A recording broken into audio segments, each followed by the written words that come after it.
And we're live with more Sunday Fun Day teachings. Hey, you know what, dude? God is glorious.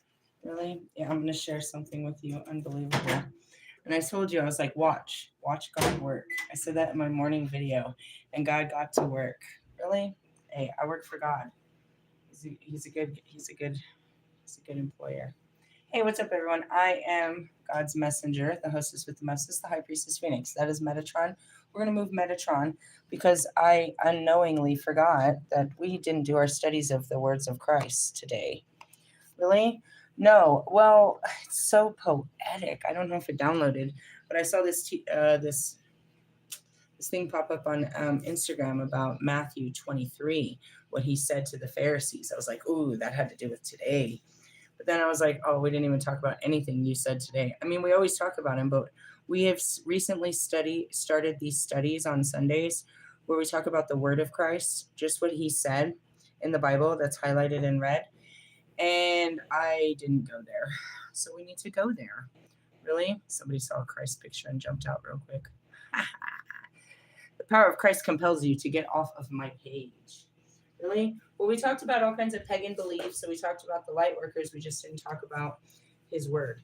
I have it in a message Bible, but because we're reading his word and not just studying the Bible, we want to read it specifically as he said it, or at least as it's written. Then we can argue. Really? I mean, whatever.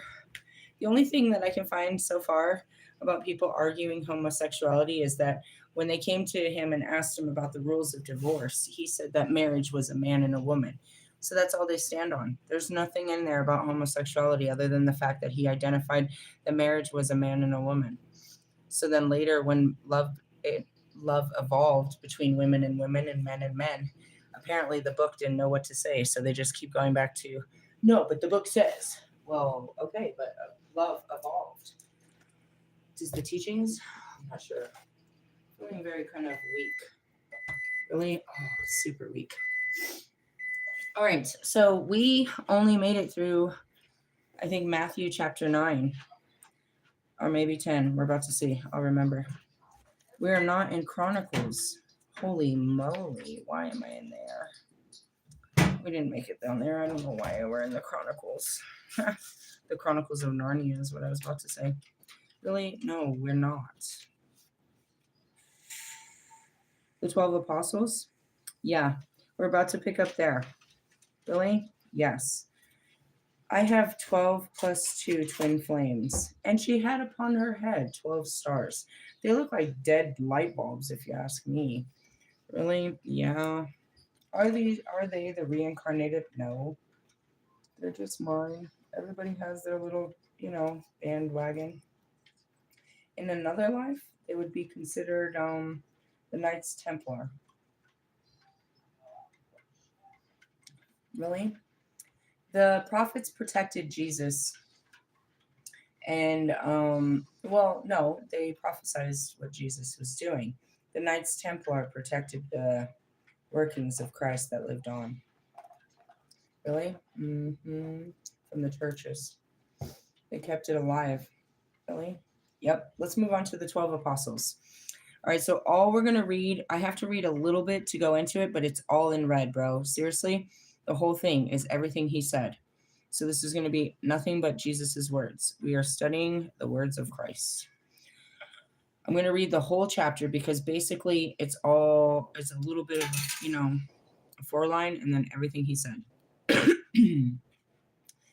All right, verse 10, or chapter 10. And when he had called his 12 disciples to him, he gave them power over unclean spirits, to cast them out, to heal all kinds of sicknesses and all kinds of diseases. Now the names of the 12 apostles are these. First, Simon, who was called Peter, Andrew and his brother, James, the son of Zebedee, and John, his brother, Philip and Bartholomew, Thomas and Matthew, the tax collector, John, the son of Alphaeus, and Lebbaeus, whose surname was Thaddeus, Simon the Canaanite, and Judas Iscariot, whatever, who also betrays him. All right, sending out the 12. says one line, and then this is all Jesus's words. These 12 Jesus sent out and commanded them. These are the commandments of Jesus to the 12 disciples, the 12 apostles. Do not go into the way of the Gentiles, and do not enter the city of Samaritans, but rather go to the lost sheep of the house of Israel. And as you go, preach, saying, the kingdom of heaven is at hand. Heal the sick, cleanse the lepers, raise the dead, cast out demons. Freely you have received, freely give. Stop there. He told them to go specific orders and what to do. He said, I've given this to you, so do it. Okay? Provide neither gold nor silver nor copper in your money belts. Right? No bag for your journey, no 2 tunics, nor sandals, nor staff, for a worker is worthy of his food. Meaning what? Don't take anything with you. Don't plan for this. Don't be extra. Let me say it again. And this is where it comes down to Wolfman and how I had to, become completely humiliated in my fall to humility. You have to be humble. Jesus told them. Again, as you go out preaching, saying as you go out, preach, saying the kingdom of heaven is at hand. Heal the sick, cleanse the lepers, raise the dead, cast out demons. Freely, for you have received, freely give. Provide neither gold, nor silver, nor copper in your money belts, meaning don't carry anything with you, nor a bag for your journey. You don't need to bring anything. You must trust God. Nor 2 tunics, meaning not even an extra pair of clothes, nor sandals, or an extra pair of shoes, nor a staff. Don't bring a weapon or anything. For a worker is worthy of his food, meaning when you go out, you will be provided for. I want to stop there. This morning, I had a huge cry of my shadow and the card of Mother Mary about my pride, desperately desiring to have a place in this world through means of a job, and how I needed that in my life to feel safe. I needed it to feel secure. I needed it as a sense of identity. And I now this morning surrender that to you. That's what I said to God. Before I got on this video, what made me inclined to share this testimony is I got an email as I was sitting outside, and it was recommending a job. What job? It was a remote job where they provide all of the software, and it's work from home completely. Now, you're like, but didn't you just say you didn't want a job? I did. I said I wasn't going to go out there and try to chase any job and try to do that. But what you have to understand is about 3 months ago, even 5 months ago, God gave me this idea for a remote job. And I'd never considered it. And even though it was literally like, okay, I don't think so, but okay, I still followed his calling. The plan was to get a regular job and buy a computer. But he didn't make me buy a computer. He gave me a computer, a brand new one. And he had showed me that I was going to use this computer to work on my documentary when I got into my new house. I was like, cool. Well, things started to evolve, and right now I'm about to move into my new house. And I cried out to God, I don't want to take on the responsibility of going to get a job and secure myself. And as soon as I released my fleshly desire, which was I came straight about it. Why did I want a job? To prove myself to myself and to others, to prove that I could be useful outside of what I do. But I had acknowledged that what I do is more useful than anything that I could do outside of this. And I had sacrificed myself to God this morning. And he comes back and he gives me literally this impossible job. Again, this was not my manifestation, and this is how the manifestations of God works. He gave me the computer 2 weeks ago. Actually, he gave me a computer, and that one had some problems with it, so they went and got me a brand new computer. And I've been carrying it for like 2 weeks, and I haven't even opened it. I had no plans to open it until I came with the new house. Why? A bunch of new goodies. So he said this is what I was chasing. And I had just given up the chase. Really? Well, I I got the computer and I started doing everything, but I just gave it up because I realized why I was chasing it to begin with. And then he gave it to me. Really? Yeah, pretty much, I think so. And if not, that's what I wanted to show was unconditional trust. I said, God's going to meet my needs. Watch. I'll show you. Watch. And you're like, what? You're never going to work? I was like, no, there's work to be done. But I'm showing you that I trust God, that He'll show me what I need to do.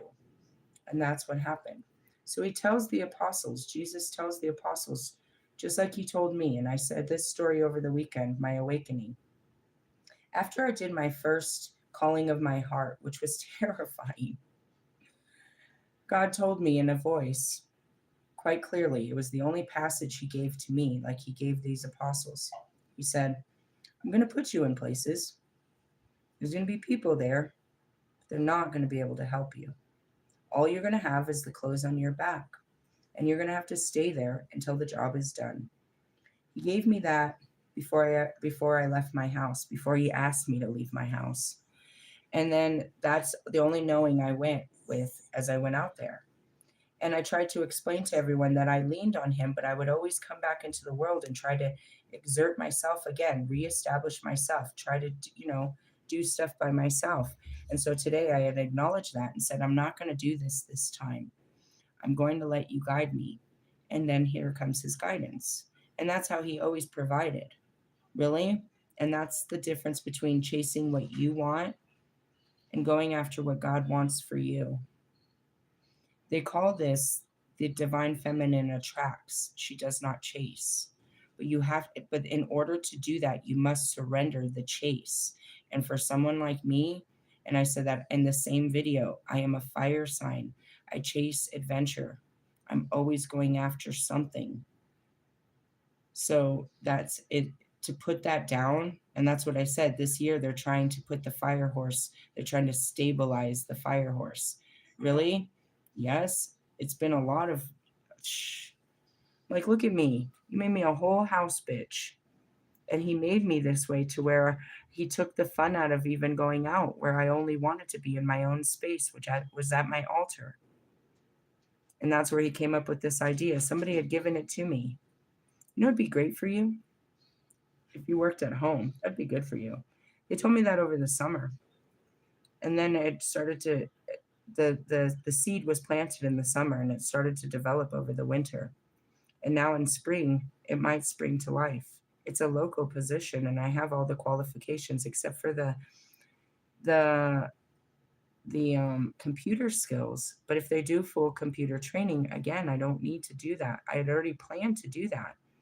And I can bring that up if it is don't say too much, but in the sense of if they start asking about my proficiency, I can be quite honest and say, to be honest, this month in particular, I have a refresher course just to make sure that I'm up to par with some of these new guys, because it's been a long time since I sat behind the computer.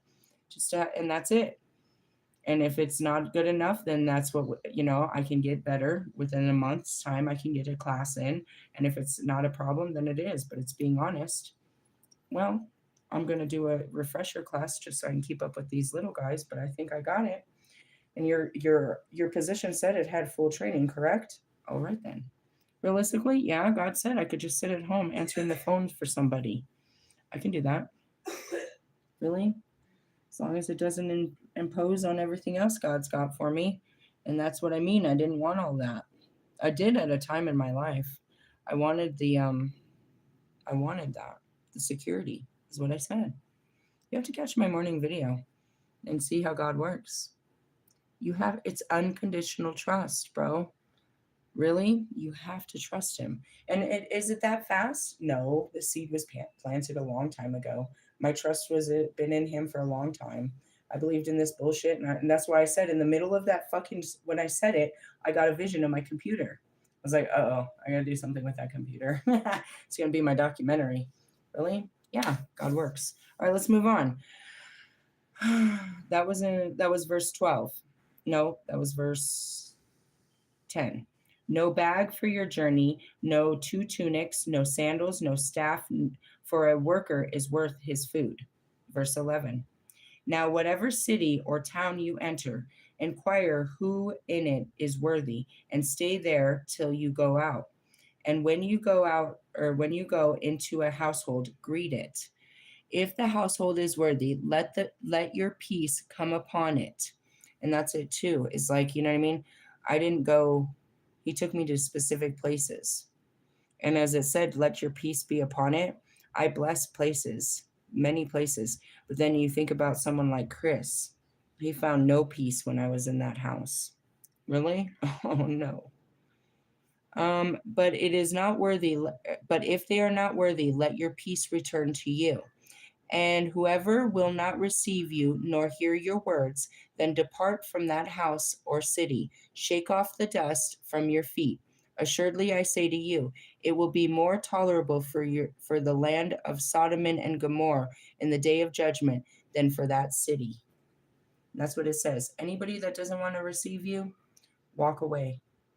They're damned. And that's what I always tell people, dude. Whatever comes in after me, you're fucked. There's always these videos about how karma comes to get them. Judgment. I come in and you judge me as soon as I get in, and you persecute me for nothing more than trying to spread the belief of God. Really? Oh shit, are you damned? Do my anointed no harm. And speaking death and lying about me and all of that, you're damning your children for that. I said that this morning. I don't remember what came over me, but something did. I guess judgment. I can feel it. They get you. They get you worse than I ever could, dude. And I even told you, I showed you how they got my daughter, the one that fucked with my daughter. You cannot come up against the anointed. And that goes for my future children as well, and anybody within my domain.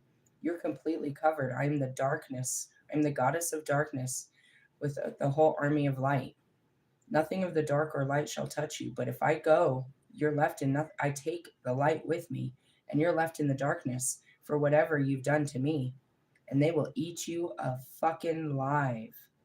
Why? Because I'm the goddess of darkness. They have no rule when you're under my covering. But after you've been left there to feed on, oh shit, he's all yours. Realistically, Christ be with you. Really? That's what he says. All right, let's move on. Persecutions are coming. Verse 16. Behold, I send you as sheep in the midst of wolves. Therefore, be wise as serpents and harmless as doves. And that's it, the serpent. Really? But beware of men, for they will deliver you up to councils and scourge you into their synagogues. And that's it. They'll serve you up to the churches. You will be brought before governors and kings for my sake as a testimony to them and to the Gentiles. And this is to me too. They're going to try to hang me for this shit. In the words of Christ, all I have is his words. That's all I have to fight with, bro. Really? I can't fight fire with fire, not this time. It's God's fire against this. He speaks the true fire on this one. Really? Any of us that go out there, dude, and especially me, because I break the rules. Each church has a rule as to why they won't open the doors to the other church members. Each of them deny God. And that's where Jesus came in Matthew 23, and he lit their asses up. And I say unto you, you hypocrites. It's his judgment. He calls it. God made him for such. Say it again. All right. But when they deliver you up, do not worry about how or what you should speak, for it will be given to you in that hour what you should speak. For it is not you who speak, but the Spirit of the Father who speaks in you. Now brother will deliver up brother to death, and the father his child, and the children will rise up against the parents, and they cause them all to be put to death. And you will be hated by all for my name's sake. And that's it. But he who endures to the end will be saved. And that's really what it is, bro. Since the beginning, people have persecuted me for this. I never left Jesus. I just went into spirituality. And I was persecuted, bro. I was persecuted for my belief in God. I was so persecuted by everyone. When they persecute you in the city, flee to another. For assuredly I say to you, you will not have gone through the cities of Israel before the Son of Man comes. A disciple is not above his teacher, nor a servant above his master. It is enough for a disciple that he be like his teacher, and a servant be like his master. Meaning I have to walk the same walk as Jesus. I don't get to walk a different path. I don't get to walk in front of him. I have to follow his footsteps of the straight and narrow.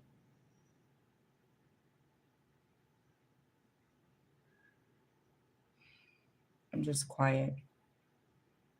As I sit here doing my 40-day fast, I want to give in. There's food all around me. My skin is weak. I'm hungry. Everything has more flavor as I see it now. I want that, but I won't. Why? Because I know. Because it's called discipline. It's because this is what we do in the name of our Father. If only me and Jesus, then only me and Jesus. I've done it before, and it's not to prove anyone. It's just to do what is right. It's what we are called to do. Not everyone has such a calling. But then again, many are called and few are chosen. If you choose to hear the callings, to walk away from that's no longer serving them, you'd rather sit there and plea with these people that are persecuting you. When they persecute you in the city, flee to another.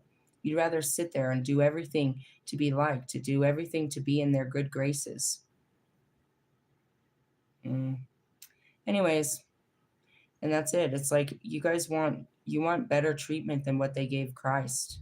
You're above Christ. You're above his disciples. You deserve 2 pairs of clothes. You deserve sandals. Don't forget your bag of goodies. You deserve the luxury treatment as God takes you on this journey of initiation. Nah, bro. I was lucky to have my bags. I was lucky to have changes of clothes. It was a journey, and it wasn't a journey with just me. I had 2 children and a dog. They took the journey themselves. It wasn't just my journey. They took the journey with me. They understood the journey. They learned from the journey. They healed from the journey. They were initiated through my journey. And not just them, but anybody that viewed it, as well as the spirit guides that walked me through it. Their job was to make sure that I didn't give up and I didn't falter and I walked through such narrow pathways of darkness. As long as I did what they were guiding me, then we all walked into the light together.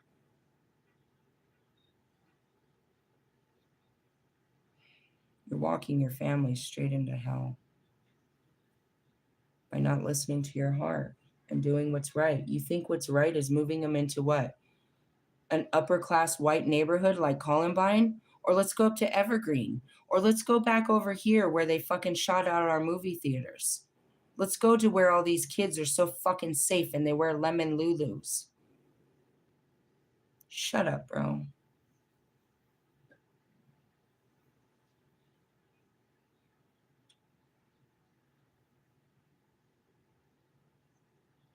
Just taking a breath. Everybody wants the, royal treatment. Wolfman said that, bro. And I don't know why I can't let it go. I don't know if I'll ever let it go. I say I forgive it, but I can't if I keep bringing it up. It was a Sagittarius video, maybe even almost a year ago now. And he's got an attitude because I probably pushed his buttons. And he's like, well, if you want to just give up all your worldly desires and go run up to a mountain and become and praise God at a temple, go right ahead, living in rags. But me, I believe you have to have an ego to be successful. Monstrous, isn't he, though? You couldn't even understand the level of dedication and self-sacrifice and discipline it would take to give up all my worldly position and possessions. My position is what I gave up, and my possessions, to live in what you call is rags. which everybody that sees me outside ain't saying shit, but in the essence of hand-me-downs. To go on the top of a mountain to Red Rocks every day, or any top of any mountain, and just praise God. Well, that's the difference between me and you, because on the top of that mountain, I found God, and I bring him down every day for everyone to witness. Moses did that same thing, you know? Meanwhile, you keep down here with the fucking commoners, and you keep building yourself up with all your prized riches and your trophies. When you're dead, what will they say? My grandpa took a trip on his motorcycle from Canada to the end of the world. What did he learn in that trip? Nothing. He went out later and did another one. What did he learn? What did he learn? What did he learn? Nothing in your voyage, stupid. It's a great idea in your stupid little head. There's no God to where you go. You can travel to the end of the earth. You can go to the top of it. You can go all around it. God's inside, stupid. But you're not looking for God. You're trying to prove yourself as a God to man. Far from the Lord of the underworld who actually has access to all worldly things, all worldly treasures. You, my friend, are quite pathetic. You should probably, wake up one day. Okay, moving on. Brothers, everyone's serving each other up and backstabbing. When they persecute you in the city, flee to another. It is enough for a disciple that he is like his teacher, and a servant like his master. If they called the master of the house Beelzebub, how much more will they call those of his household? Really? Yeah. If they didn't believe in Christ, then they're not going to believe in you. That's spreading the word of Christ. Therefore, do not fear them, for there is nothing there is nothing covered that will not be revealed, and hidden that will not be known. Jesus teaches the fear of God. Verse 27. Whatever I tell you in the dark, speak in the light, and whatever you hear in the ear, preach in the housetops. What does that mean? When you hear something, say something. When you see something, say something. That's where God makes me speak up. I say the things that other people won't say. And I stand in the, you know what I mean? I stand in the face of persecution in the hope of change. And do not fear those who kill the body, but cannot kill the soul. Rather fear him who is able to destroy both soul and body in hell. There are no two sparrows sold for a copper coin, are not two sparrows sold for a copper coin, and not one of them falls to the ground apart from your Father's will. But the very hairs on your head are all numbered. Do not fear, therefore, you are more value than many sparrows. What does that mean? God got you? God got you? We go into a lot of these things. People are always scared of people. There's a lot of these videos where people go into like ghettos and shit, and they're scared for their life.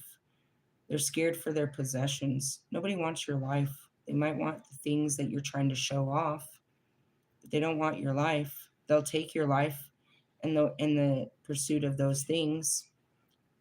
Why? People value things more than life. You, with all your beautiful things, should know this more than anybody. So you go out there with your beautiful things, and now you're in danger. You go out there with your beautiful things to show that you're powerful, but you go out there in your beautiful things, and now you are absolutely powerless. And you become Batman's parents, and they fucking rob you in the middle of the night and kill you for something like your pearls, or your car, or your Rolex. Why? Because your life, that little thing on your wrist, that little thing on your wrist, that little trinket, can take care of my family for a month. And nobody will, and it means nothing to you. Really? What's the value of your life? A trinket, isn't it though? Your whole life comes down to a couple of trinkets, coins, right? What your life added up to is how much money you have in the bank, how much, you know, material property or material whatever you have. That's what your value is, right? Well, other people see the things you have as more valuable than your life. So says Judas. Tell us where he is and we'll give you a place to call home. So easily. And that goes back to the suicide squad. If you're facing life in prison for the rest of your lives and lives and lives, you're never going to get out of here. Then some great government official comes in and says, hey, how would you like to do something great for mankind? Fuck mankind. Okay, how about your family? How about we take care of your family and you take care of something like this and you get out of jail and never have to come back here again? Really? What do I got to do? And my family will be taken care of and I'll never have to spend another day in jail? Yeah, you're probably going to lose your life doing this with all intentions. But your life will have meaning. It has value. Everything you ever did wrong will now come up to this one last wrongdoing. And we'll take care of your family for the rest of your life. Otherwise, you can rot in jail and nobody gets anything. Something to think about. Realistically, temptation is a motherfucker. What would you do? If you had a chance to help your family, would you do something? Would you take another life? Would you do something against ethics to make sure your family was well taken care of? Would you go to jail? Would you go to hell so that they had a good life? Bobby, God is on your balls. If you had any. All right, moving on. Sell out. I don't know. Judas. That's just what that looks like. Really? Yeah, he's just telling you don't worry about such shit. Okay, confess Christ before men. 32. Therefore, whoever confesses me before men, him I also confess before my Father who is in heaven. What does that mean? God, this one's with me. And that's why I always tell you, I know a guy. I'm covered by the blood of Christ, dude. He's got me. No matter what I do, he's got me, bro. Really? Yep, I'm covered by the blood of Christ. Really? You have to confess him to you, and then when God comes to wring your fucking neck, Jesus will say, no, he's one of mine. And that's what you want. There's a great story in my books about Vishnu and another source. I can't remember what it is. Fighting over a soul. This guy was a total douchebag or something. And he died of an overdose. But in his dying day, he said a prayer to a specific god to come for his soul. So when he went to die, the demons came to take his soul because he was a piece of poopy. But then that prayer he had said was more powerful than the life he lived. So then that entity of light came and said, no, that soul is mine. You cannot have this soul. This soul is mine. That's what Jesus says right here. Say it again. Therefore, and that's why everyone says they claim to be Christian and they say that they're Christ-like and they say that they're covered in the blood of Christ and that they're all of this. They try to, but Jesus said, and it says later in this book, or we already said it, but I will say unto you, I do not know you. My Father will say unto you that he does not know you, for you have never spoke of the Father. Really? He doesn't know you. You've not made a connection with God in this life. Don't expect Jesus to stand on your side just because you wear a cross and you go to church. You don't know our Savior. You've never leaned on him to save you from shit. You just hope that he's going to forgive you for everything you do every single day. That's not saving. Saving is saving yourself from your own temptations, bro. He's giving you the discipline to say no to yourself when everybody else is going to persecute you for who you are. You don't get this. And that's fine. I'm not even going to try. But whoever denies me before men, him I will also, right here in the next verse, I will also deny before my Father who is in heaven. And that's someone like Wolfman. Wolfman said flat out from his mouth, he didn't need Jesus. He doesn't need a savior. When all shit hits the fan, don't go crawling to Jesus. And when your time has come, don't look for the Father, for you denied the Son, who is the path to the Father. How could you possibly obtain any part of spirituality when you deny the Father who sent the Son? You're gonna eat those words for all eternity, bastard. Seriously, the words that have come out of his monstrous mouth. Really, if there was such a thing. And yet God has told me to be so kind. I wanted to rip you into fucking man meat since the day I met you. Really? I guess I'm just gonna fucking rape the shit out of your soul and then we'll be done with you. Is all I can see coming leading up to this. But you are such a fucking antichrist. He said that. Really? As he was praying to Lucifer for power. Powerless. I really want to know where this comes from. God's going to take your mother and sister away from you. And what will that do? Turn you closer to God or more to the darkness? You pray to the devil? You even believe in such a thing?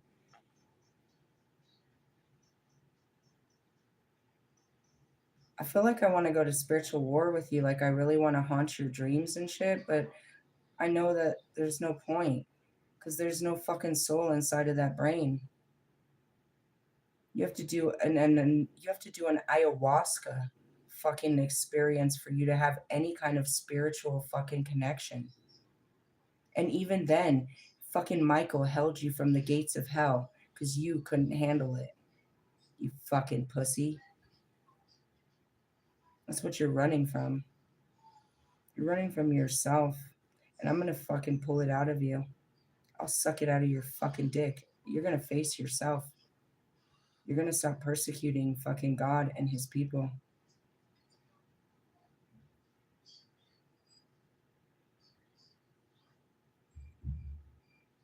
I see your filthy acts all the time. And God holds me back, and he holds me back, and he holds me back. One day he'll let me loose. And there isn't a spirit out here that can stop me. Without Jesus, you're damned, bro. There's no devil. Lucifer can't protect you from Lilith. Nothing can. And that's why God brought me here.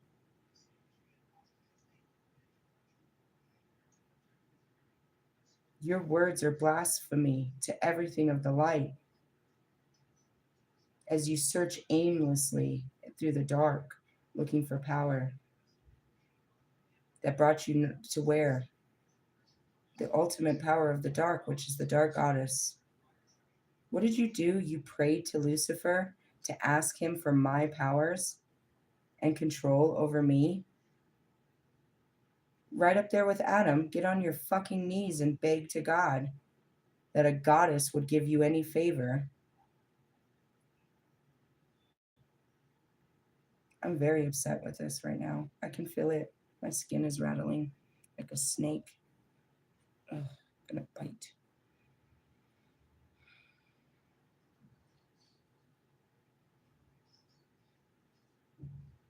Just as simplistic, it goes back to Joe Bart. If you don't start accepting God, he's not going to accept you. If you don't start accepting the existence of God, he's not going to accept you.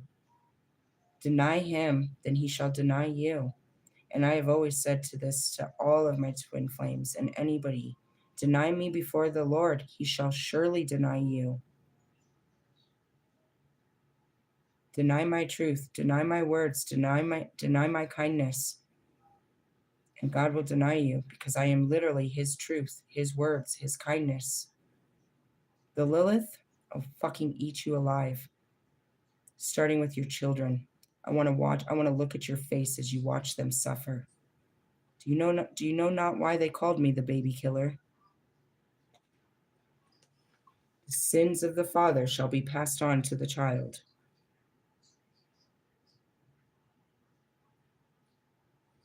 Are you a seed of our Father? Or something that should have been swallowed by Mother Earth?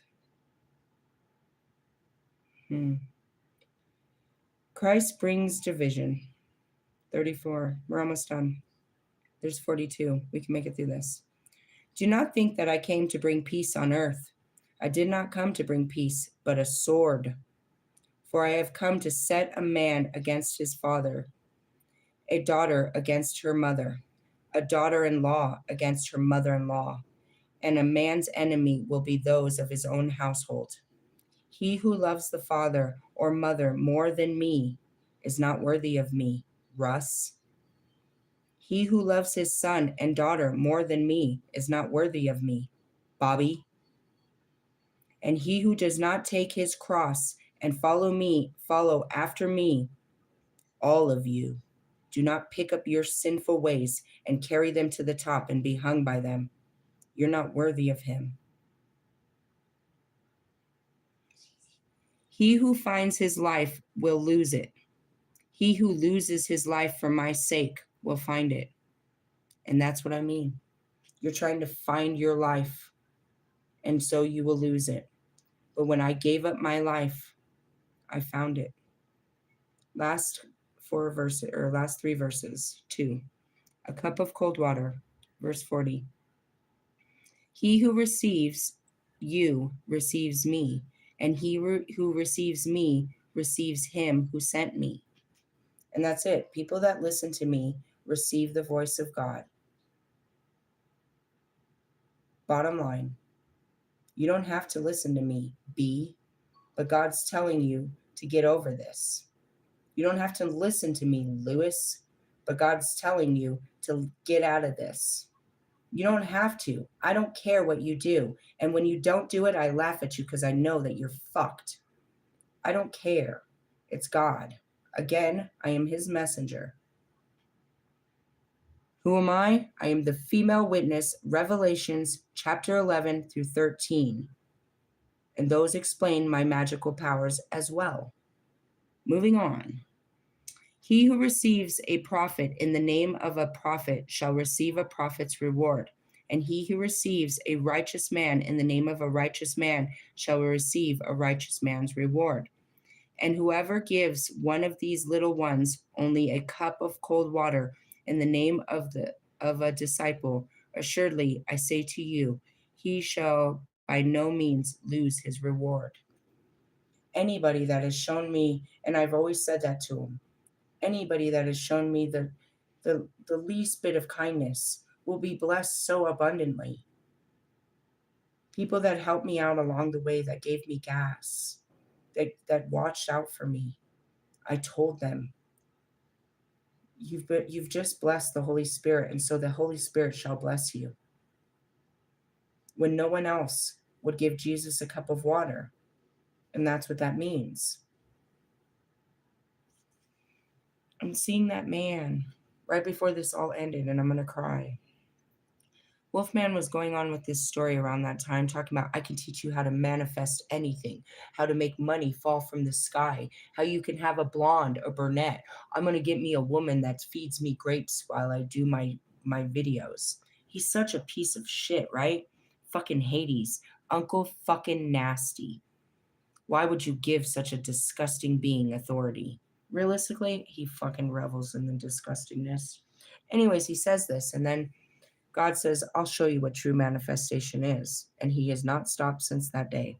But on that day, I'm sitting outside of my car, and a man is walking past me with his Bible, and he looks to me, and he says, how are you? I said, I'm good.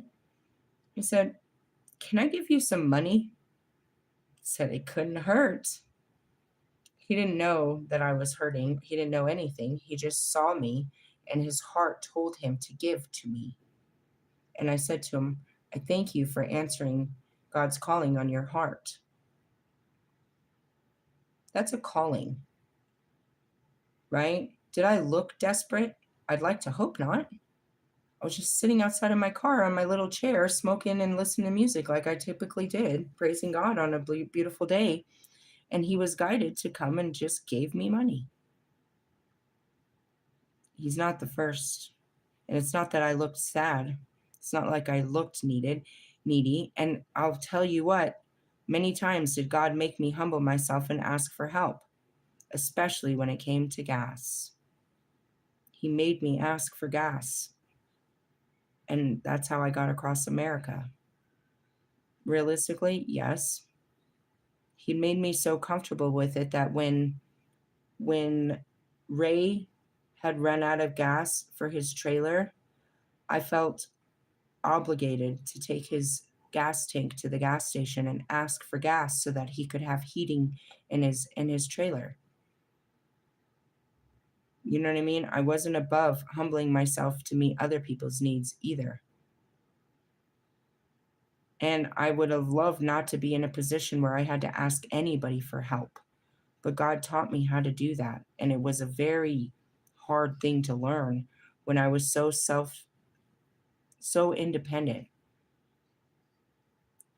For the 3 months, for probably at least 3 months, it was always a no. He had to get me used to asking people that would deny me and turn me down. I had to get used to rejection again. And that's the whole reason I wouldn't ask people, because I was sure they would say no. Finally, I got tired of it, and it didn't matter if you said no. But if you said yes, I'd start crying.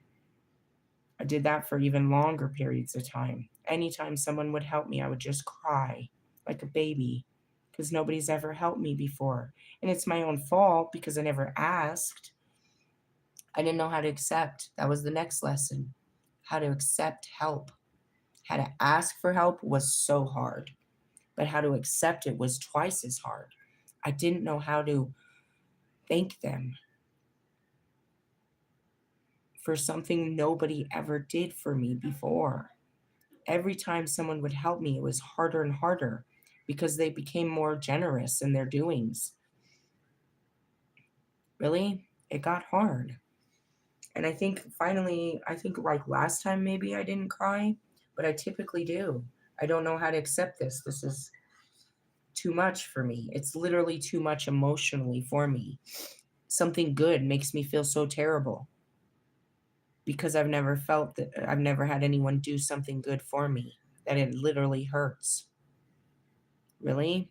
Yeah. It's crazy. But in that, anybody that ever gave me anything, God sure blessed the shit out of them. Really? And I do the same thing. I have in my altar in my car, or even if I pull from my purse, I tell them, let this multiply in your pocket, not this one. Let it attract more for you in the name of God. I don't know if they spend that, but I try with my intention that as long as this stays in your pocket, more will come. Really? I always tell them that when I give them $1. It's only $1, but if you keep this one, more will come. I try to give them my power of attraction. Really? And that's it too, why it's important. I can't give to everyone, but even my spirit tells me when and who. And that's what it means, is a giving heart. We don't. And our heart will judge them and say, nah, fuck them. Nah, fuck them. Fuck them. They can figure it out. Fuck them. Yeah. But sometimes they just need, that dollar could be the last dollar they needed to rest easy that night. When I was trying to scrounge up, you know what I mean, fucking hotel money every day. It was $80. I just needed to come up with $80. Really? Yeah. Sometimes like that. And then on the weekends it would go up, and it was like you never knew how you could help a person. Really? Oh yeah. They ended up helping me out in so many different great ways. I'd be worried, but they wouldn't, because they knew I would do whatever, and I'd make sure that I paid. For some reason, it just, at that time, it was unheard of for me to not have this, at least the hotel. Really? I gave it up because I got tired of hustling. Mr. Plum told me to go, or my spirit told me to go to Mr. Plum, and I got some rest. But then he sent me straight into the wilderness in a tent. I'd never camped before. I didn't even own a tent. I got here and I got one, big old beautiful one. I lost it along the way. Actually, I had to sacrifice it. I needed room trunk, so I left it at my temp agency, and I never went back for it. But then God gave me a huge one. It's in my wardrobe right now. It's a big old pop-up one. I can't wait to take it out and try it out. Really? Yeah. Stories. And whoever gives one of these little ones only a cup of cold water in the name of the disciple, assuredly I say to you, he shall by no means lose his reward. Blessed are those that bless the others. Really? To get a blessing, be a blessing, but don't do it in the hopes of it. Just do it to do something kind. It happened to me at Chick-fil-A and I didn't know. It was my first time. I fucked it up. Really? My kids and I were guided to Chick-fil-A. I don't know. It's in the parking lot. We don't really fuck around. They wanted shakes. So we went and we just ordered shakes. And I went to go pay for the shakes. And they're like, no, it's all right. The person in front of you, they gave me the shakes first. And then I went to give them my card. And they're like, the person in front of you paid. And I was like, are you serious? I've heard about this. I just never knew it happened. I was like, oh my gosh. And I drove off. And Millie is like, Mom, you were supposed to pay for the next person. I was like, oh, fuck. I totally forgot that part. I really did. It was the first time it ever happened to me, but it did. Really? Mm-hmm. I remember one time somebody bought me a coffee on one of my birthdays, and that was really kind. I said it was my birthday, and they bought me a coffee. It was really kind. The littlest gestures make people feel so special. I'm going to stop there. We went all over the place. And obviously, I don't like Wolfman. For all obvious reasons. Jesus might be forgiving and understanding about your bullshit, but on the fucking surface, bro, I'm gonna fucking tear you apart. You scratch me way worse than any of these other guys. Really, it's your words, bro. Your actions are nothing. What, you push a bike around? So does my father. I don't give a shit. You're not gonna impress me with a motorcycle. My dad is a part of the biggest biker gang across America. You're not really gonna impress me. Your Spanish isn't going to do much either. He's part of all of that. Fucking idiot. So you're not impressive. Nothing you do is impressive. You're not impressive. You're impressing people that don't, whatever, you're a show off. I don't like you. And God said to be nice to you, and I don't even understand why. Bitch, be humble. I hope he uses me to take his fucking wrath off on you. It's what I wanted to do since the day I met you. I got a terrible fucking spiritual feel off of you.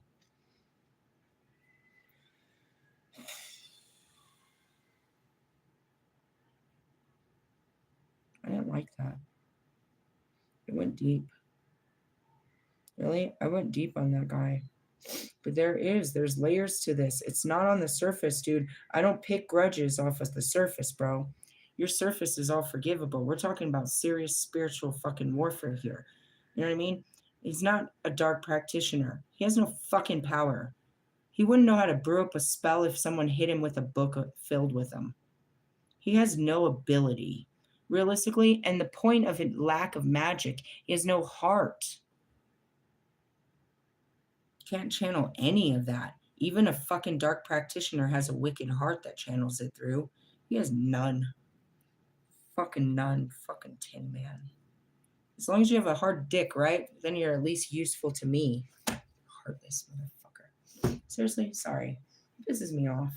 Everything kind of does when it comes to this stuff. But especially, you know what I mean? As the gatekeeper and the guard dog, the serpent, the ascension, I'll fucking eat you alive, bro. No, you're not coming in the gates. Realistically, the gates are open to the true of heart. But someone like this, dude, let me at him. Let me at him. I said that since the first week I met him. I said, I'll see you in the astrals. And I had every intention. And then the next morning, they're like, he has no ability to even contact you in there. Really? That's funny because me and Russ can go and hang out and do all kinds of fun stuff up there all the time, day or night. Day or night. Day or night. Day or night. Russ, what you doing? You want to go hang out tonight? Ditch the girlfriend? Hold on. Bobby's trying to leave his wife. Lewis is trying to escape the cockpit. You guys are annoying. Wonder why I fucking sleep so well. Like, I'm not fucking with you. Really? Yeah, going into it, I'm just saying.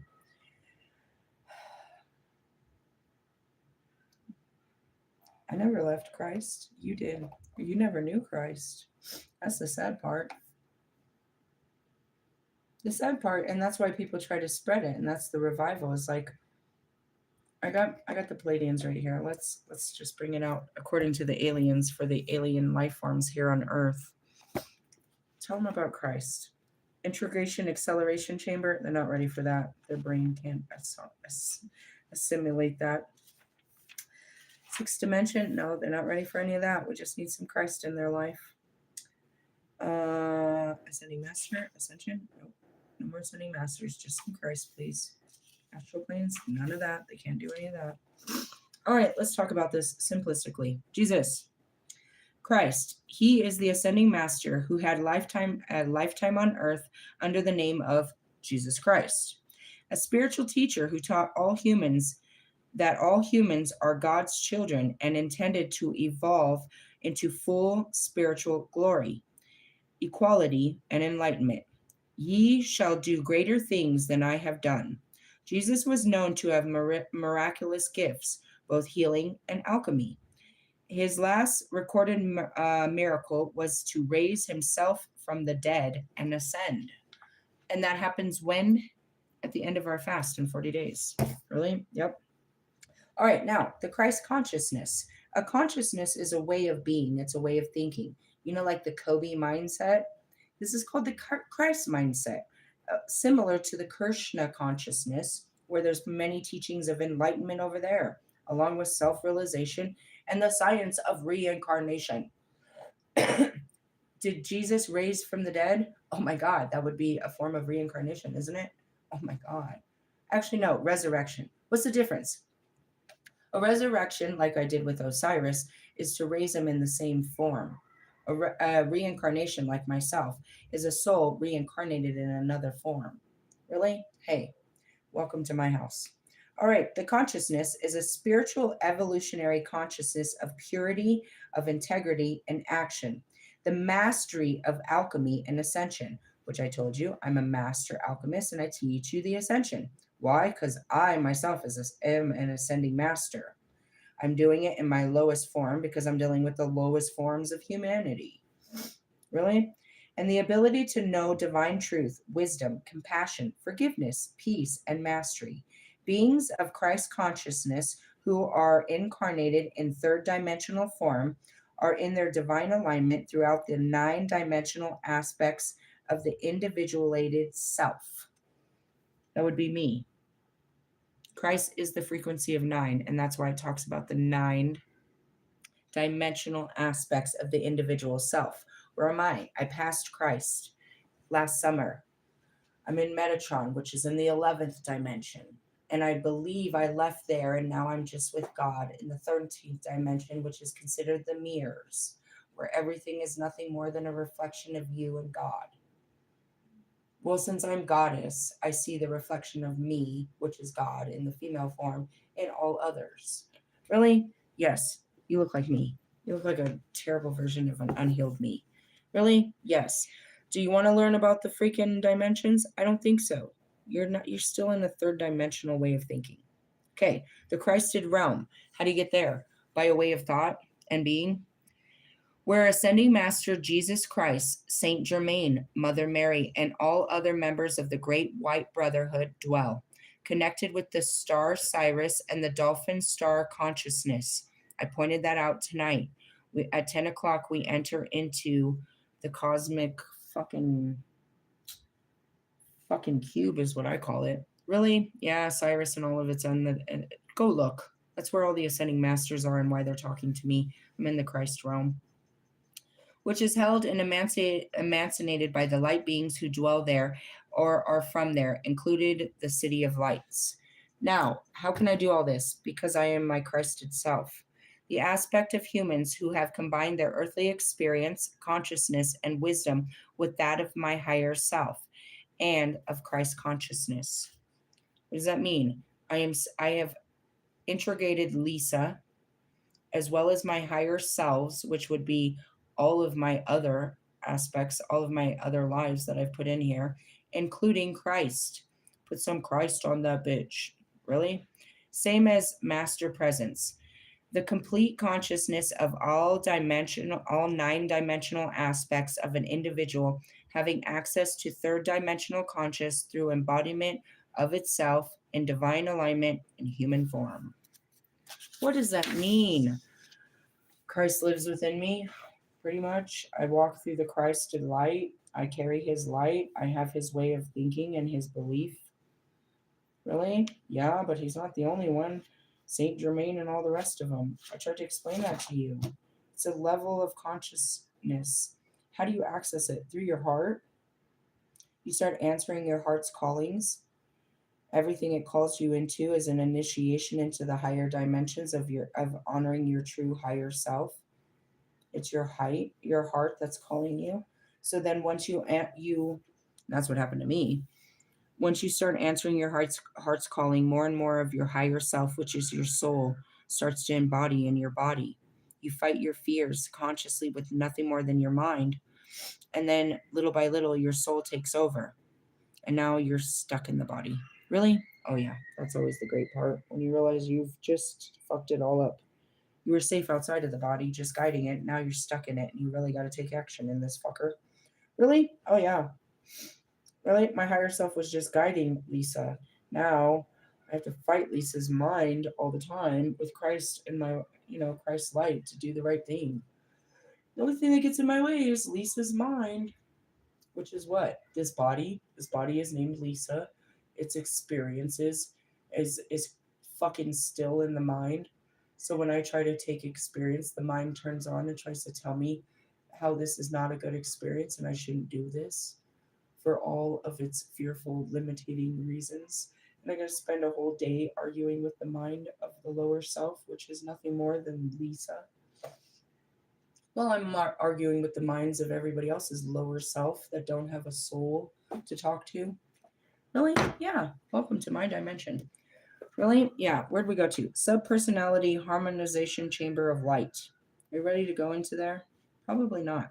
This chamber is ideal to use after any kind of subpersonality work like hypnosis, psychosynthesis, voice dialogue, shadow work.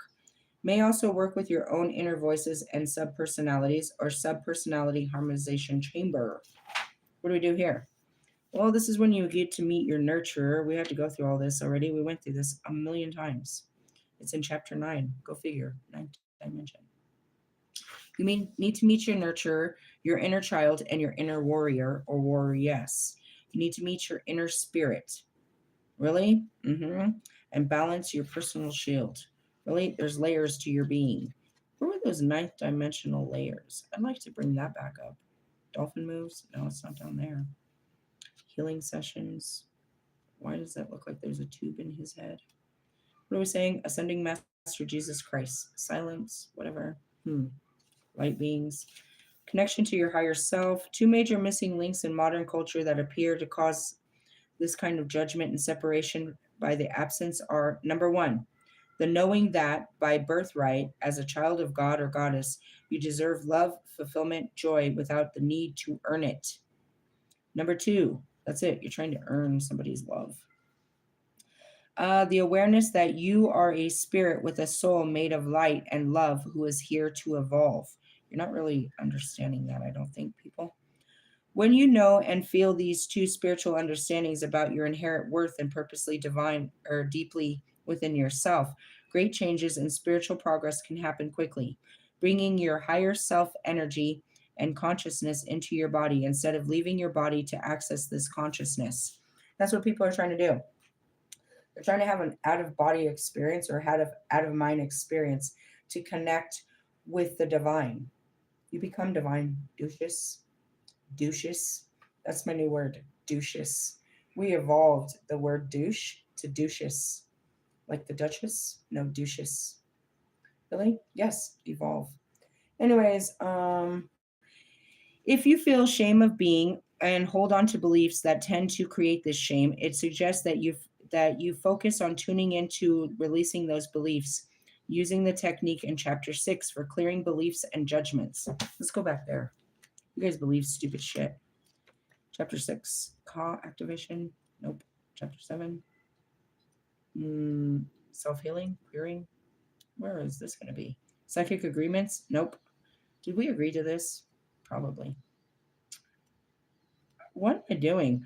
These you know what it is? I hate y'all. I'm going to stop right here. Be in the present. I'm presently right here.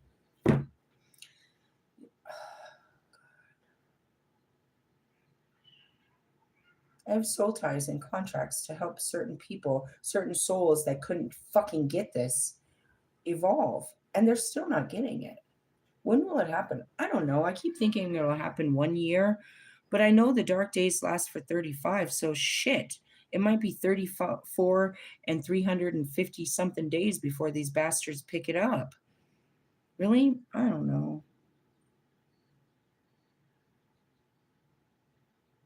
As soon as I saw those psychic contracts, those soul contracts, I promised to help you in this life, is what I did before I got here. And these promises are killing me. I promise to kick your ass, is what I'm going to do. I promise I'm going to never talk to you again. I promise I can't stand you. I fucking promise you need to die. Like you're never going to learn. I give up. I fucking promise. Those promises aren't as strong as the promise we made before we got here. And that's what I tried. Magically? Oh, fuck, dude. I tried everything magically to destroy the promise that I had to Russ.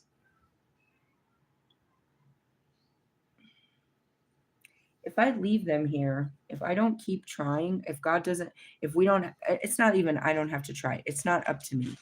It's not. I've done my job. It's not that it won't be done because it was contracted to be done, so it shall be done. You just kind of look at it like, fucking when will this ever take place in my life? Realistically, right up there with me winning the lotto. But again, with great power comes great responsibility. Once they wake up, then now we got some shit to do. Realistically, right now, I guess. But until then, but going back to it, it's like, if, and there's no if I didn't bring them along, nobody's going to come along. They're doomed. It's the last run. Really?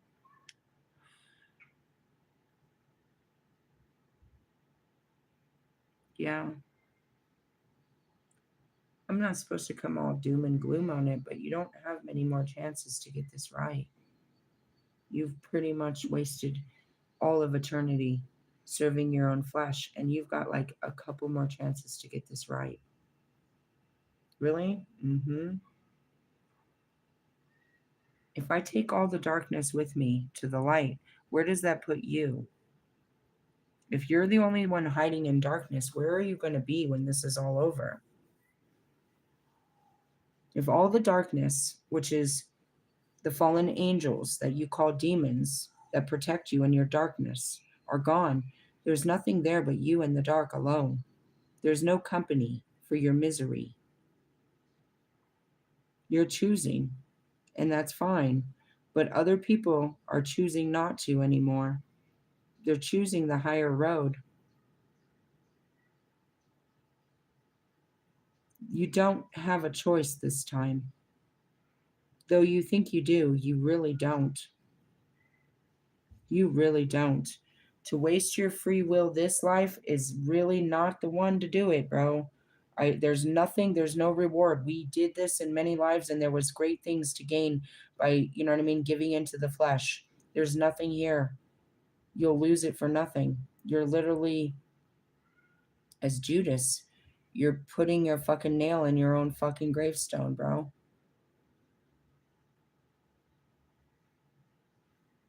Sacrifice, bro. If you want to inherit the kingdom of God, it happens here. Stop trying to create your own kingdom amongst men. Stop trying to be their God. Let God be God and be a child of God for once in your life. If you want to be that in heaven, then be that on earth. If you want him to take care of you and you want these promises, then inherit the promises while you're here. You want to be set free of suffering and of pain and of worry and of doubt and of all these things, then set yourself free here and now. Otherwise, whatever you're bound to here and now, you will be bound to here again. They said that people would suffer an eternity in hell. And I come back here and it's literally been an eternity and you're right here in hell. It's true. I know you don't remember and you don't know how long you've been here doing this, but this isn't your first fucking rodeo. And I'd like to hope that some of you wake the fuck up.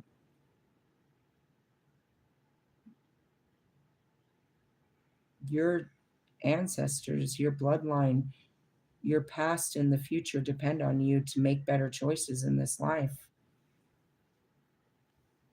Don't leave it to your kids to be better than you. Show them what better looks like. Show them that you can stand up to this world. Don't expect them to stand up, although they will. And just like Jesus said, daughter will turn against mother, son against father.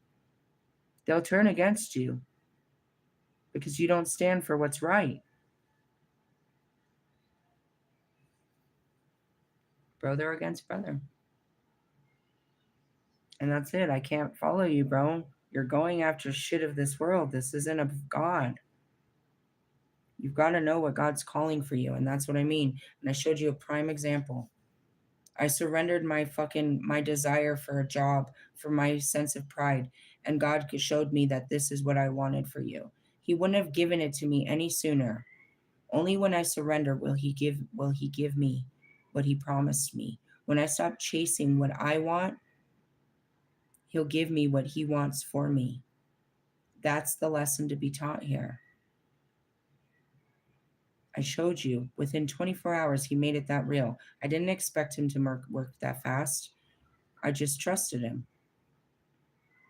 And really, I don't want them to respond. As soon as I sent the fucking email, I got a response. We're going to review your application and get back soon. Don't get back too soon. I still don't even have internet. Really? I better call Xfinity and make sure I got the right connection. As soon as I said that, I thought of God. Do you know that he cut off my phones, but he always made sure I had internet? That was the only thing I ever asked God for. That's so funny. It's like, as long as the kids have internet, God, that's all they care about in the next apartment. As long as we have internet, the bills are paid. That's all I ever asked for in the beginning. You don't understand how pathetic this is. It's like, God, wherever you send me, as long as the kids have internet, they'll be happy. So he sent us out there with internet for the whole journey. Are you serious? We had hotspot and everything. My phone wasn't paid, but I had internet, and that's how I recorded all those videos. You could have never called me, but you could have Facebooked me or something, or you could have Instagrammed me. Really? Super funny. That's the only requirement for this job. Realistically, yeah, must have internet, stable internet. I better work on that. I don't know my address. I gotta work on that. Really? And just like that. Is this the one? No, but he showed me through this one that there is possibilities. I told you, I was like, I don't know how the fuck I'm gonna find a whole remote job and just sit at home and do this, but people do this. I can do this. God's got a plan. Really? Let's hope the hours are good, right? The pay's good. Told you I work for God, not for myself. He's got a plan. Really? Yeah. Praise God. And that's all he wanted to show you, is that he works through me. He wants to show you what he can do. He does it for me, but through me, he wants to do it for you. Not you come ask me. You connect with him too. Yeah? This is a good teaching in Christ. All right. Well, what was that? Matthew 10? I'm going to upload a great short if I downloaded it. I hope I did. I don't know if I did. I have internet connections, all the situations all the time. And that goes back to what I shared in my community page.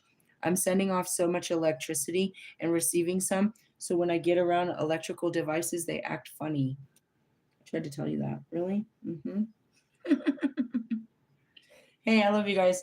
I'll catch you guys. I'm not going to do another reading. We'll just see what God's talking about tomorrow. Really, he's been talking all day. I need to stop talking. Really? I'm pretty weak. I might have to drink some broth pretty soon. Seriously? Yeah. Or I need some Ensures. I'm getting pretty weak. I can feel it in my skin. It's not even that. I'm feeling weak. Hungry? No, just weak, bro. I'm okay. I'm not like starving. I'm feeling weak though. My body's feeling weak already. It's only been a week. That's funny. Hey, what's in the fucking comments? Don't say something stupid. To you or me. Timothy Lee is a what? Reoffending sexual what the fuck did somebody put in my comments, bro? Hold on a second, dude. I don't even know. They called someone by their full name. Let me read this again. Rape culture. What is that? What are they talking about? Do you just jump in people's comments and put this weird shit? Timothy Lee McIntyre Jr. is a reoffending sex offender. His crimes were committed in the state of Alabama and the state of Florida. He doesn't have a criminal record. Me too.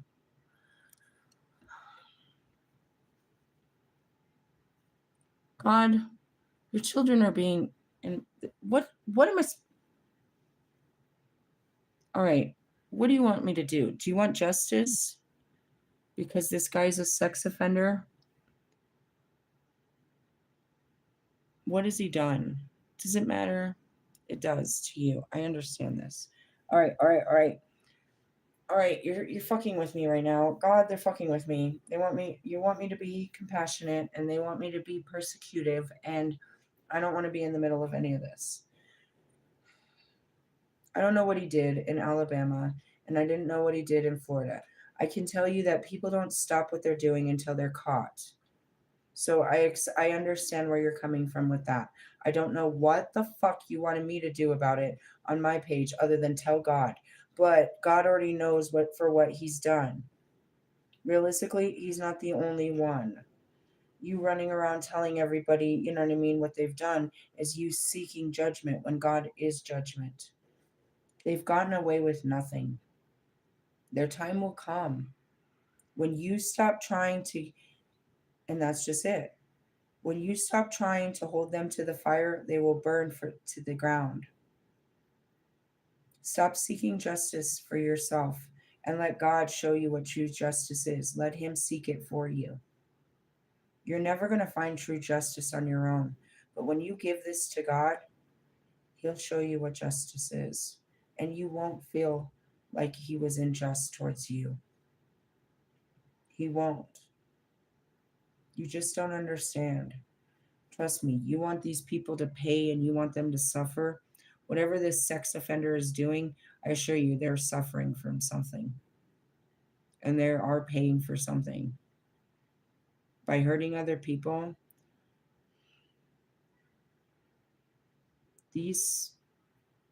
and that's where it is, brother against brother and all of that. I guess you could say evil has been let go, but it's karma and justice. Nobody wants to hear that.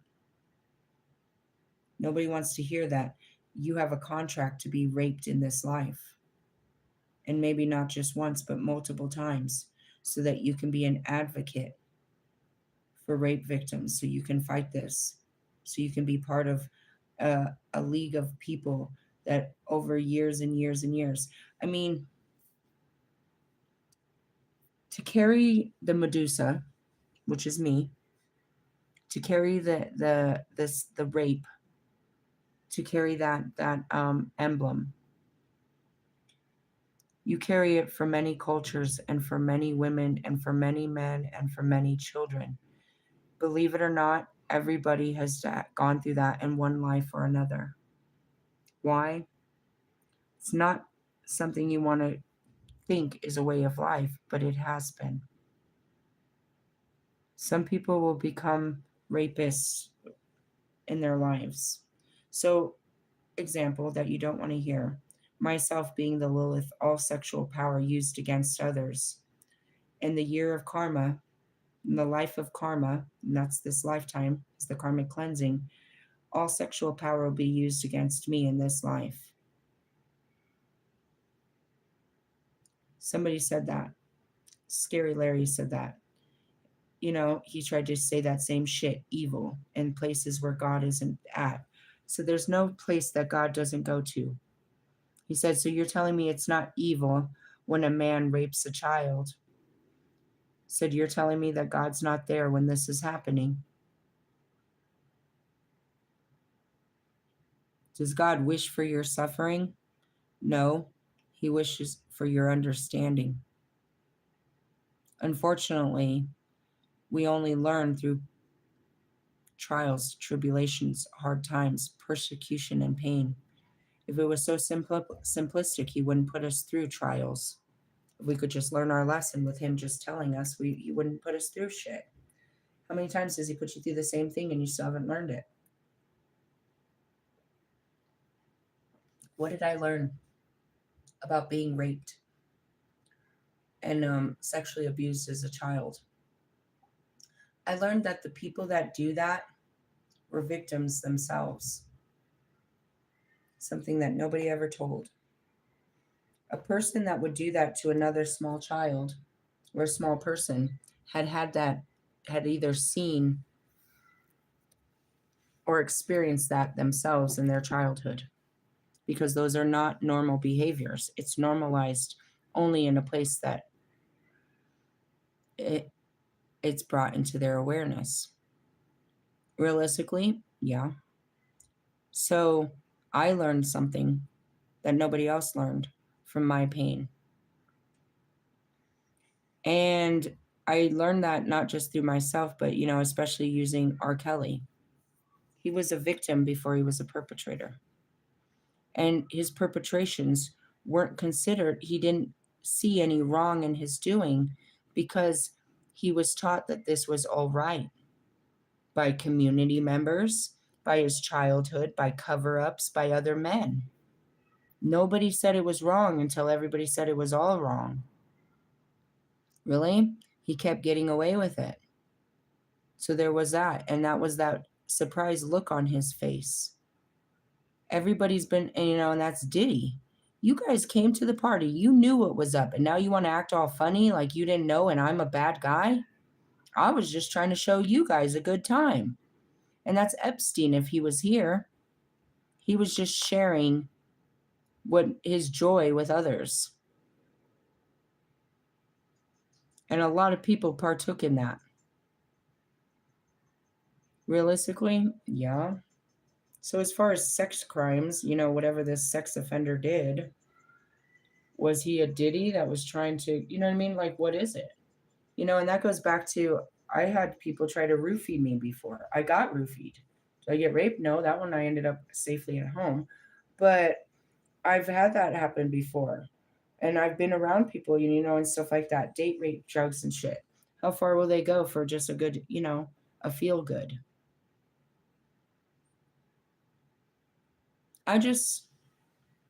You put me in a difficult place because Jesus asked for compassion, understanding, and forgiveness in all matters. And when you're looking at me and you want me, I will validate your feelings. But ultimately, that's it. There's my higher self who naturally feels for you.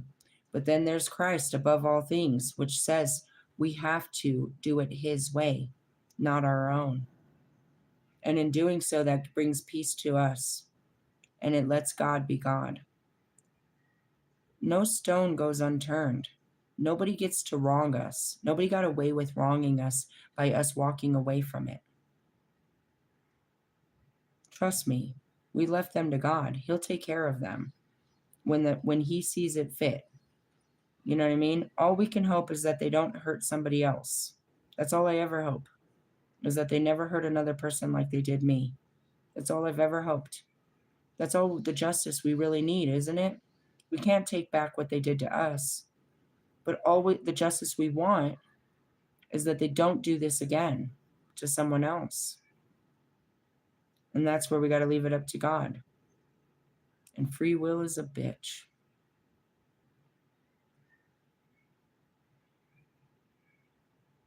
I yelled that earlier. All I leave, when it comes to my ex-husband, I don't seek it. I leave it to God. God will get him. God will get him one day. God will get him. Really? Yep.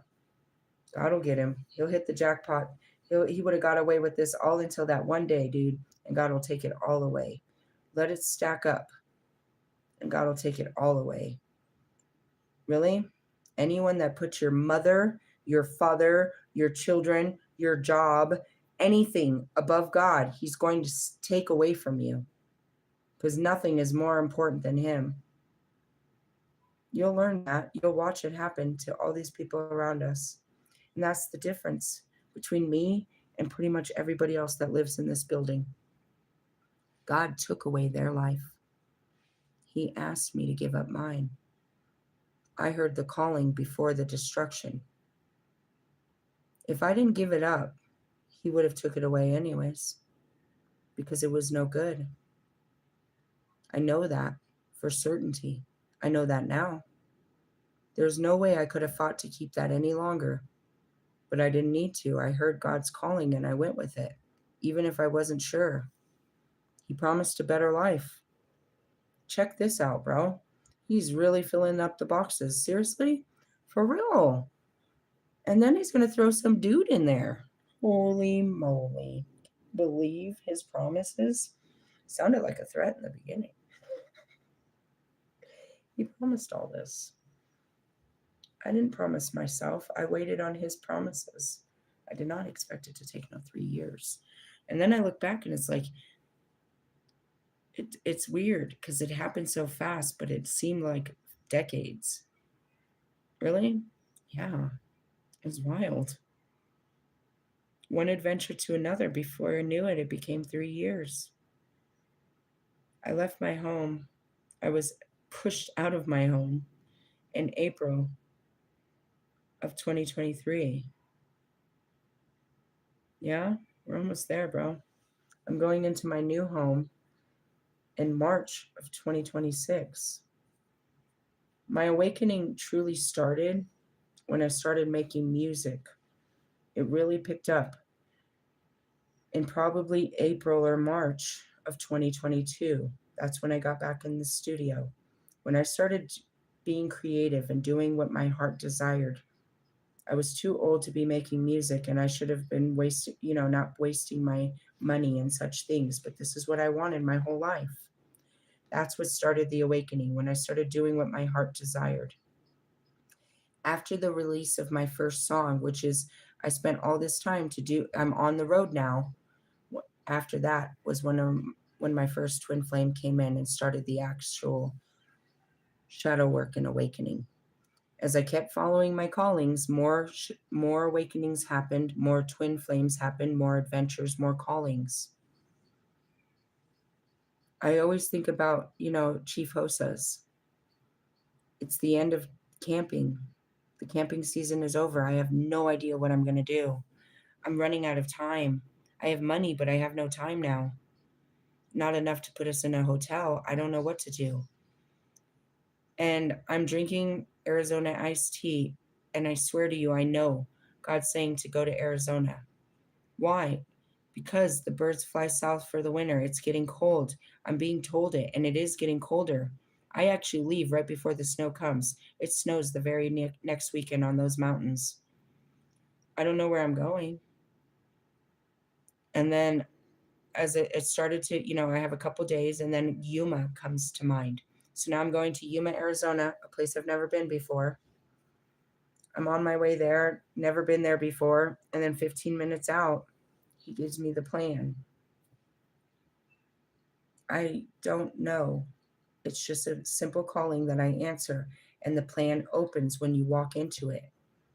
You have to walk into the picture for you to see the big picture. It's just a calling into darkness, the unknown.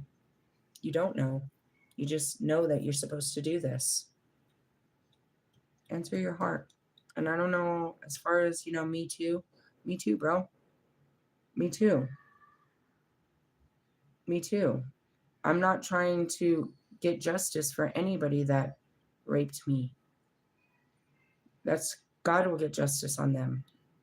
And to be honest, when I was younger, they probably did it to other people after me. To be honest. I mean, you think that you have to. And in some cases, you think about Steve Harvey. Steve Harvey.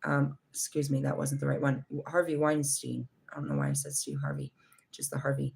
Harvey Weinstein. How many women until one woman actually stood up? How many women went through that until one woman said, I will not, or just told the truth of what did happen? No woman wanted to admit that, dude. No woman wanted to admit that. It took one brave woman and a couple more before all of them could start to feel brave and let this shadow out. That's such shame, bro. They had to do what they had to do, bro. And they carried that every day. The thought of him touching what they did a humiliating act. And they thought they were the only one that had to do it. Hundreds upon hundreds. I think it was like something like 300 fucking women he did that shit to.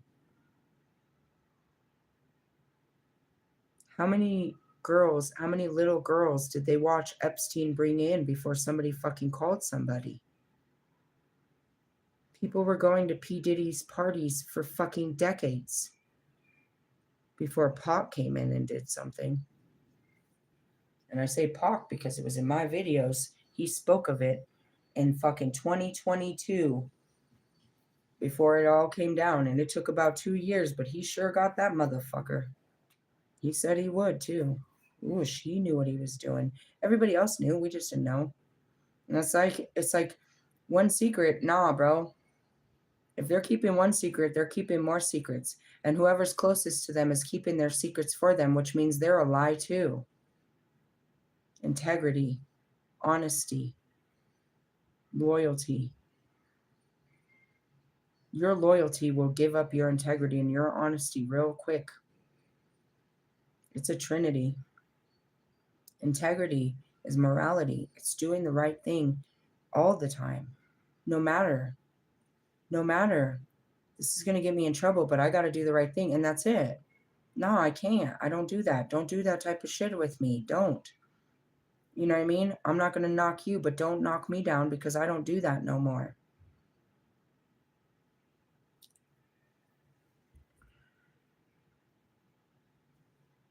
I told Tree. We were hanging out in a parking lot. I guess he got the misconception because I'm buying mushrooms from him, but he kept trying to always offer me coke. And I told him, nah, bro, I'm a recovering drug addict. I used to be an addict, bro. I don't do that. But he would still offer multiple times in multiple situations. He did not respect what I said, that I was an addict and I don't want this. He didn't care. He just wanted someone to party with. He didn't respect that what I had gone through. Was I supposed to be mean about it? Call you a whole fucking drug addict? Or just tell you I was? And please respect me while you're over here being a drug addict. Sometimes people get it fucked up, you know what I mean? Because I'm understanding, they think I'm accepting. I understand. I was like you, bro, but you've got to accept that I made a choice in my life not to be like you anymore. And I'm not dogging you. I just can't be around you. That's the difference between my sobriety and Marshall Mathers' sobriety. That's the difference between true sobriety, is I no longer fellowship with the bullshit. I don't ever want them to think that it's okay. I don't want to support what almost killed me, what ripped my family apart, what I was born into. I don't want to support the things that hurt me. And I can't support you when you're hurting yourself. I wanted something better for me, so how dare me not want something better for you? Really? Yeah. And, you could say he was just being a friend, but that wasn't a friend. A friend would have heard what I said the first time. A friend wouldn't have offered me a second time. That wasn't my friend. And that's what I mean. Especially as a female, it's twice as hard to stop doing drugs and alcohol because they want to be so fucking friendly. Guys don't want to share their dope with other guys. Guys don't buy guys drinks. I don't even want to know what that is. Just saying, your friends are not friends, bro. They think they are, but that's not. You're your best interest isn't what they're interested in. They're just interested in having some company. Misery loves company. Really? Yeah. And that stuck with me. I know I told him multiple times. And that's, what if I was weak? You could have took me out just because we were friends. And that's what I mean. You know what I mean? Like, I don't know. No. Just no. Really? Just know why, though. I don't down you for drinking. Just understand why I don't and why I don't want to be around you. I'm not persecuting you. You're doing that on your own, just drinking. Really? Yeah. I worked hard to get away from that lifestyle. I don't want to bring that lifestyle back into my reality. Because obviously, if I got away from it, it wasn't a great lifestyle for me. It's not something I celebrate. I don't celebrate in such ways. There was no liquor at my wedding. I had a Christian wedding. The in-laws, not mine, but his, had a lot to say about that. It's not a party without alcohol, huh? We weren't partying. We were celebrating, or so I thought. A commitment that wasn't very honored, if you ask me. And I paid for that one, didn't I, though? Oh my God, fuck the white dress. Hey, be more Christ-like. Love yous, laters, bye-bye now.